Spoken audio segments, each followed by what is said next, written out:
विशिष्ट शिक्षकों के वेतन भुगतान में आई भिन्नता। विशिष्ट से नियोजित की ओर रुख किए शिक्षक। प्रखंड शिक्षा पदाधिकारी को दिया आवेदन।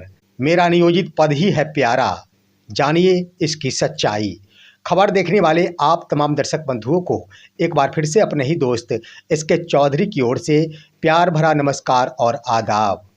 दोस्तों, इन दिनों बिहार के विशिष्ट शिक्षक और नियोजित शिक्षक के बीच ठनी हुई है और यह मामला है कुछ वैसे शिक्षकों की संख्या है जो अपने पुराने नियोजित पद को ही सर्वमान्य मानते हैं, तो कुछ वैसे शिक्षक हैं जो नियोजित पद को छोड़कर राजकर्मी का दर्जा प्राप्त कर लिए हैं और अब उन्हें विशिष्ट शिक्षक कहा जाता है।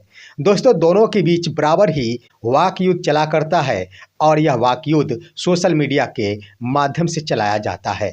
दोस्तों, इसी बीच एक खबर आई है कि विशिष्ट शिक्षकों का वेतन का भुगतान कुछ एक जिलों में प्रारंभ हो गया है, लेकिन जो भी वेतन का भुगतान किया गया है उसमें भिन्नता देखी जा रही है। वास्तव में दोस्तों, इसे देखेंगे तो आपको भी स्पष्ट होगा कि विशिष्ट शिक्षकों का वेतन का जो भुगतान किया गया है इसमें निश्चित रूप से भिन्नता नजर आती है। लेकिन दोस्तों, इसके संबंध में मैंने पड़ताल किया है और पड़ताल के बाद जो इसकी सच्चाई सामने आई है, आज के इस वीडियो में इन्हीं बिंदुओं पर विस्तार पूर्वक चर्चा करेंगे। लेकिन उससे पहले मेरी गुजारिश है कि अगर आपने अभी तक हमारे इस चैनल सुसत्य वचन को सब्सक्राइब नहीं किए हैं तो कृपया अभी सब्सक्राइब कर लेंगे। दोस्तों, आइए सबसे पहले हम बातें करते हैं बिहार के वैसे नियोजित शिक्षक जो अपने पद को ही सर्वमान्य कहते हैं और अपने नियोजित पद पर ही बने रहने की मन बना लिए हैं।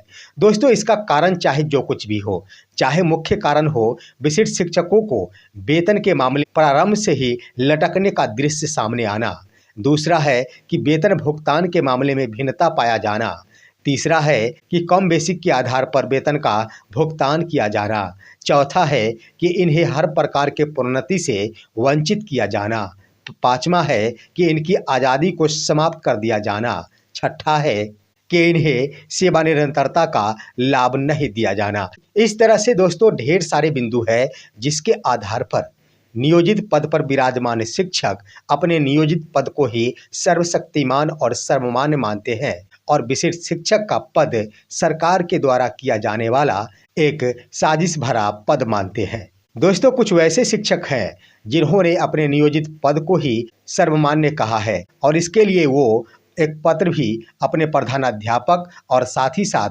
प्रधानाध्यापक की ओर से भी प्रखंड शिक्षा पदाधिकारी को सूचना दे दिया है। दोस्तों, इसके संबंध में सबसे बड़ी खबर आई है बिहार के पटना जिले से संबंधित और पटना जिले के मोकामा प्रखंड अंतर्गत दो ऐसे शिक्षक हैं जिन्होंने अपने प्रधान शिक्षक को आवेदन दिया है कि मैं विशिष्ट शिक्षक का पद योगदान नहीं करूंगा, मुझे अपने नियोजित पद पर ही बने रहना है। दोस्तों, दरअसल ये शिक्षक सक्षमता 2 के अंतर्गत सफल अभ्यर्थी है जिनके द्वारा 7 मार्च 2025 तक विद्यालय योगदान कर लेने की बाध्यता है, परंतु इन शिक्षक के द्वारा अपने प्रधानाध्यापक विजय कुमार जो कि प्राथमिक विद्यालय गांधी टोला मराची मोकामा के प्रधानाध्यापक है, उनको आवेदन दे दिया है। और दोस्तों, उस विद्यालय के प्रधान शिक्षक विजय कुमार के द्वारा प्रखंड शिक्षा पदाधिकारी मोकामा को एक पत्र लिख दिया गया है जो पत्र आपके स्क्रीन पर है और इस पत्र के माध्यम से प्रखंड शिक्षा पदाधिकारी को यह सूचना दे दी है कि मेरे विद्यालय में कार्यरत 2 ऐसे शिक्षक हैं जिनमें एक है अरविंद कुमार सिन्हा और दूसरी शिक्षिका है संजना कुमारी, जिन्होंने विशिष्ट शिक्षक पद पर योगदान करने से इनकार कर दिया है और वो अपने मूल पद नियोजित पद पर ही बने रहेंगे। वहीं दोस्तों, एक और पत्र वायरल हो रहा है और यह पत्र एक नियोजित शिक्षक अजय कुमार की ओर से प्रखंड शिक्षा पदाधिकारी लालगंज वैशाली को लिखा गया है और ये पत्र भी आपके स्क्रीन पर है। इस पत्र में शिक्षक अजय कुमार के द्वारा इस बात का उल्लेख किया गया है कि मैं सक्षमता 2 के अंतर्गत सफलता प्राप्त कर लिया। सफलता प्राप्ति के उपरांत मैं अपना योगदान प्रपत्र, पदस्थापन प्रपत्र और औपबंधिक नियुक्ति पत्र भी प्राप्त कर लिया, परंतु मैं अब विशिष्ट शिक्षक का पद योगदान नहीं करना चाहता हूं। मैं अपने मूल पद नियोजित पद पर ही बने रहना चाहता हूं। श्रीमान की सेवा में सादर सूचनार्थ। यानी उनके द्वारा प्रखंड शिक्षा पदाधिकारी लालगंज वैशाली को यह सूचना दे दी गई है कि अब मैं नियोजित पद को छोड़कर कहीं नहीं जाने वाला हूं। मेरा नियोजित पद ही सर्वमान्य है, मेरे लिए सबसे प्यारा है। कारण मैंने बता दिया कि उनके मन में कई प्रकार के हो सकते हैं। लेकिन दरअसल इन दिनों सोशल मीडिया पर जो एक मुद्दा गरमाया हुआ है और वो मुद्दा है विशिष्ट शिक्षकों का वेतन भुगतान से संबंधित।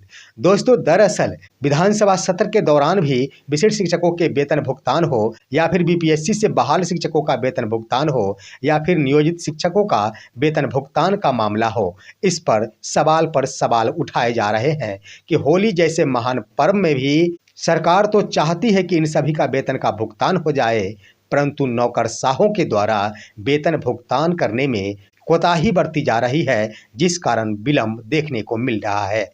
वहीं दोस्तों, कई जिलों की ओर से विशिष्ट शिक्षकों का वेतन भुगतान की प्रक्रिया शुरू कर दी गई है, लेकिन वेतन भुगतान होते ही सोशल मीडिया पर अब कई प्रकार की खबरें सामने आ गई है कि विशिष्ट शिक्षकों का वेतन का भुगतान प्रारंभ तो हो गया, परंतु भिन्नता सामने नजर आ गई, जिसके अंतर्गत दोस्तों बिहार के सारण जिले से संबंधित एक मामला आया है, जहां के शिक्षकों के द्वारा यह सवाल उठाया गया है कि एक ही विशिष्ट शिक्षक का जनवरी महीने का वेतन का भुगतान हुआ 39,470 रुपये और उसी शिक्षक का फरवरी महीने का वेतन का भुगतान हुआ 35,720 रुपये।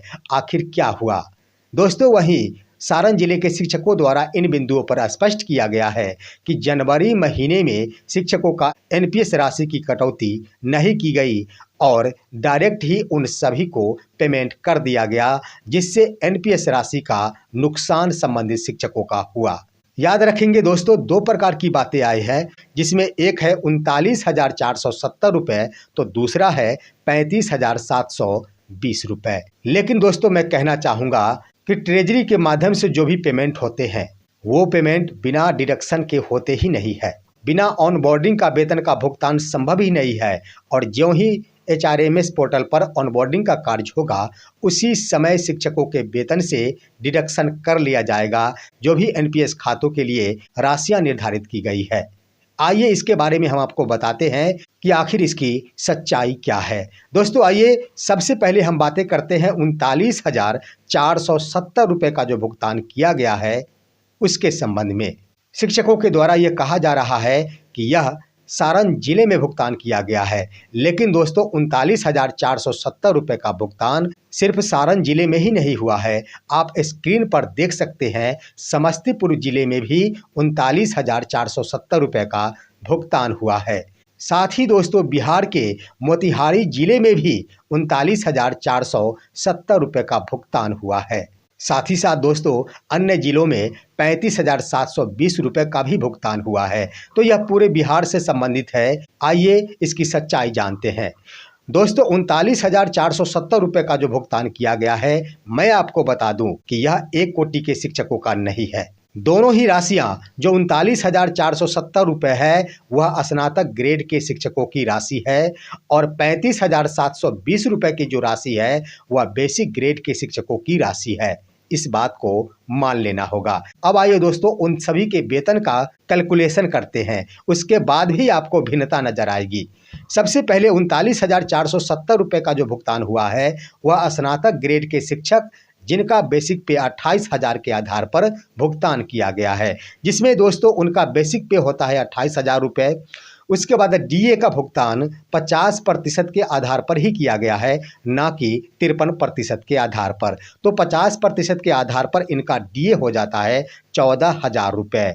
एचआरए भी 4% के हिसाब से ही किया गया है, तो यहाँ पर उनका बेसिक पे 28,000 का 4% एचआरए हो जाता है 1,120 रुपये और 1,000 रुपये मेडिकल के रूप में दिए जाते हैं। ये सभी राशियाँ 28,000 बेसिक पे, 14,000 रुपये महंगाई भत्ता यानी डीए, एचआरए 4% 1,120 रुपये और मेडिकल के 1,000 रुपये, इन सभी को जोड़ दिया जाता है तो कुल हो जाता है 44,120 रुपये। अब आइए दोस्तों 44,120 रुपये पूरे के पूरे भुगतान नहीं होंगे, इसमें डिडक्शन होगा। डिडक्शन ये होगा कि एम्प्लॉय यानी शिक्षक की राशि से 10% की कटौती की जाएगी और यह सिर्फ बेसिक पे से नहीं डीए से भी कटौती की जाएगी। यहाँ पर इनका बेसिक पे है 28,000 रुपये और डीए है 14,000 रुपये। दोनों को अगर जोड़ दिया जाता है तो कुल राशियां हो जाती है 42,000 रुपये। 42,000 का 10% जो एनपीएस अकाउंट में डाला जाएगा वो होगा 4200 रुपये। और दोस्तों ग्रुप बीमा का भी 30 रुपये की कटौती की जाएगी। तो इस तरह से 4230 रुपये की कटौती की जाएगी 44,120 रुपये में से। तो इस तरह से अब कुल राशि जो भुगतान किया जाएगा वो हो जाएगा 39,890 रुपये। लेकिन दोस्तों यहाँ पर सवाल खड़ा हो गया कि 39,890 रुपये का भुगतान किया जाना चाहिए था स्नातक ग्रेड के शिक्षक के रूप में ही, लेकिन वेतन का भुगतान किया गया है 39,470 रुपये, यानी 420 रुपये कम भुगतान किया गया है। आखिर ये क्या हुआ अगर यह राशि स्नातक ग्रेड के शिक्षक की ही हो तो? दोस्तों इसके बारे में आगे बातें करेंगे। अब आइए 35,720 रुपये का जो भुगतान किया गया है इसके बारे में बातें करते हैं। ये राशियां हैं दोस्तों बेसिक ग्रेड के शिक्षकों की। यहाँ पर इनका पेमेंट 25,000 बेसिक पे के आधार पर किया गया है। 25,000 रुपये इनका बेसिक पे होता है, जिसका महंगाई भत्ता 50% की दर से 12,500 रुपये होते हैं। अब दोस्तों 25,000 रुपये का HRA 4% की दर से होता है 1,000 रुपये, और इनका चिकित्सा भत्ता यानी मेडिकल की राशि 1,000 रुपये होते हैं। इन सभी को अगर जोड़ दिया जाता है, बेसिक पे 25,000 रुपये, महंगाई भत्ता 50% की दर से 12,500 रुपये, HRA यानी आवास भत्ता 1,000 रुपये और चिकित्सा भत्ता 1,000 रुपये, तो कुल हो जाते हैं 39,500 रुपये। यहाँ पर भी दोस्तों डिडक्शन के लिए बेसिक पे और महंगाई भत्ता को जोड़कर जो राशियाँ होगी उसकी 10% की कटौती की जाएगी। दोनों को अगर जोड़ा जाता है तो ये राशियाँ हो जाती है 37,500 रुपये। यहाँ पर 10% की कटौती करने के बाद ये राशि होती है 3750 रुपये, और 30 रुपये ग्रुप बीमा के लिए कटौती की जाती है। तो कुल 3780 रुपये की कटौती की जाएगी 39,500 रुपये में से। अब दोस्तों 39,500 रुपये में से 3780 रुपये की कटौती की जाती है तो कुल राशि हो जाती है 35,720 रुपये जो भुगतान किया गया है, और इसी के बारे में कहा जा रहा है। तो ये तो बिल्कुल स्पष्ट हो चुका है कि बेसिक ग्रेड के शिक्षक जिनका बेसिक पे 25,000 रुपये के आधार पर भुगतान किया गया है बिल्कुल सटीक बैठता है। 35,720 रुपये का भुगतान जो किया गया है बिल्कुल सही है। लेकिन दोस्तों स्नातक ग्रेड यानी 28,000 रुपये के आधार पर जो वेतन का भुगतान किया गया है उसमें भिन्नता नजर आ रही है। दोस्तों मैं आपको इससे पहले बता दूं कि 10% की कटौती जो की जाती है वह शिक्षक यानी एम्प्लॉय के खातों से की जाती है, और इसके एवज में बेसिक पे और डीए को जोड़कर जो राशियां होगी उसका 14% बिहार सरकार की ओर से दिया जाएगा। अब आइए दोस्तों 28,000 रुपये के बेसिक पे के आधार पर जो भिन्नता आई है उसका हम विश्लेषण करते हैं। दोस्तों मैंने कह दिया था कि 28,000 रुपये बेसिक पे के आधार पर कुल राशि बनती है 44,120 रुपये। उसके बाद उनका कटौती 10% की दर से 4,200 रुपये होता है, और 30 रुपये ग्रुप बीमा के आधार पर कटौती की जाती है, यानी 44,120 रुपये में से 4,230 रुपये घटा दिया जाता है तो कुल होता है 39,890 रुपये। लेकिन शिक्षक का भुगतान हुआ है 39,470 रुपये। यहीं पर दोस्तों विचार करने की ज़रूरत है कि यहाँ पर एनपीएस अकाउंट खोले जाने का चार्ज लिया गया है। अब आपके मन में सवाल उठ रहा होगा कि जब यहाँ पर एनपीएस अकाउंट खोले जाने का चार्ज लिया गया तो बेसिक ग्रेड के शिक्षकों के लिए क्यों नहीं लिया गया? दोस्तों इसके बारे में भी डिटेल करूँगा। सबसे पहले आइए कि कितना चार्ज लिया गया। तो एनपीएस अकाउंट खोले जाने के एवज में 400 रुपये की कटौती की गई है, और उसका 5% जीएसटी चार्ज लिया गया है जो 20 रुपये होता है। इस तरह से कुल 420 रुपये की कटौती कर ली गई जो सालाना काटे जाएंगे, और इस तरह से 39,890 रुपये में से 420 रुपये घटा दिए जाते हैं तो कुल पेमेंट हो जाता है 39,470 रुपये, जो सारण जिला में भी भुगतान किया गया है, समस्तीपुर में भी भुगतान किया गया है, मोतिहारी में भी भुगतान किया गया है। इस तरह से ढेर सारे जिलों में यही राशि का भुगतान किया गया है। अब आइए दोस्तों, यहाँ पर तो चार्ज लग गया, लेकिन बेसिक ग्रेड पर क्यों नहीं लगा? इसका कारण ये है कि एनपीएस उसी खातों से पैसों का डिडक्शन करती है, चार्ज लेती है, जिन खातों से सालाना एनपीएस अकाउंट में 50,000 से ऊपर की राशियां जमा की जाती है। यानी जिन शिक्षकों के एक साल में 50,000 से ऊपर की राशि एनपीएस अकाउंट में डाली जाती है, उनसे सालाना चार्ज लिया जाता है 400 रुपये और उसका 5% जीएसटी चार्ज लगता है। और सालाना 50,000 रुपये से कम की राशि जिन शिक्षकों के खातों से की जाती है, उनको 1 रुपये भी चार्ज नहीं लगते हैं, फ्री उन्हें सेवा दी जाती है। यहाँ पर 28,000 बेसिक पे वालों के लिए आप देखेंगे तो इस दर से 4200 रुपये के आधार पर 12 महीने में उनकी कुल राशि हो जाती है 50,400 रुपये। इसलिए उन्हें 400 रुपये का चार्ज लगा दिया गया और 5% जीएसटी लगाया गया। और उधर दोस्तों 25,000 बेसिक पे के आधार पर देखेंगे तो 12 महीने में इनकी ओर से सिर्फ 44,000 रुपये ही जमा किए गए हैं, इसलिए इन्हें चार्ज से आज़ाद कर दिया गया है। इस तरह से यह पुष्टि होती है कि जिन जिन जिलों की ओर से 39,470 रुपये का भुगतान किया जा रहा है, बिल्कुल सही है। स्नातक ग्रेड के शिक्षकों की यह राशि है और 35,720 रुपये का जो भुगतान किया जा रहा है वो भी बिल्कुल सही है। बेसिक ग्रेड के शिक्षक का यह वेतन है।